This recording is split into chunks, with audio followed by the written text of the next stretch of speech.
hello लोगोफोर दिनै मोनसे गोदान भिडिअ नोंथांमोनखौ जोर जोर बरनाय थाबाय जायफोर बिथांमोनाखि इन्डिया पस्टनि थाखाय साख्रि नागिरगासिनो दंमोन बिदिब्ला बिथांमोननि थाखाय जोबोर मोजां खौरां बे भिडिअनि गेजेरजों लानानै फैनाय जादों आरो बेवहाय फोरमायखानानै होनि जायफोर बिथांमोनाखि HSLC थामहिनबा मेट्रिक पास जानाय बिथांमोना बेनि थाखाय एप्लाइ खालामनो हागोन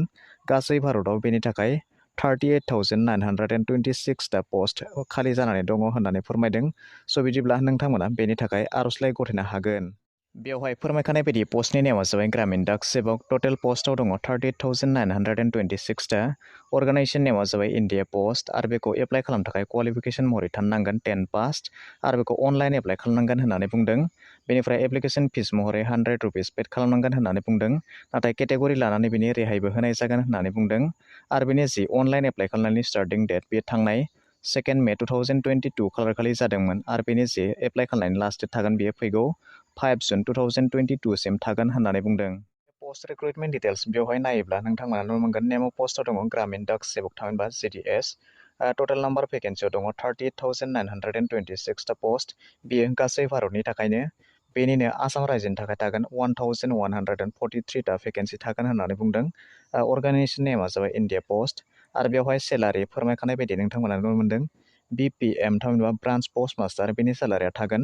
12,000 बेनिफ्राय ABPM थामहिनबा डाक सेवक एसिस्टेन्ट ब्रान्च पोस्ट मास्टार बेनि सेलारिया थागोन 10,000 रुपिस जागोन होननानै फोरमायदों बेनिनो बबे रायजोआव बेसेबां पोस्ट ओंखारदों नोंथांमोना बेवहाय नायनो हागोन स' बेवहाय नायनाय गिबियावनो दङ आन्ध्र प्रदेश बेवहाय गासै 1,716 टा भेकेन्सि दङ आसामाव गासै 1,143 बेबायदिनो बिहाराव दङ 990 बिदिनो छत्तीसगढ़आव दङ 1,253 बेबायदिनो दिल्ली गुजरात हारियाना हिमाचल जम्मु काश्मीर झारखन्ड कर्नाटका बेफोर गासै जिल्लायावनो नोंथांमोना बेबायदिहै चेक खालामनानै लानो हागोन दानिया बैफोर पस्टखौ एप्लाइ खालामनो थाखाय सोलोंथाइ महरै बेसेबां थानांगोन होननानै बुङोब्ला बेवहाय फोरमायखानाय बायदियै बिथाङा खमैबो क्लास 10 पास जानाय जानांगोन होननानै बुंदों आरो बेनिफ्राय बैसो हिसाबै बिथाङा खमैबो 10 निफ्राय 40 बोसोर बैसोनि गेजेराव थानाय जानो नांगोन होननानै फोरमायदों बेनि अनगाबो बेवहाय बैसोनि रेहायबो होनाय जागोन होननानै बुंदों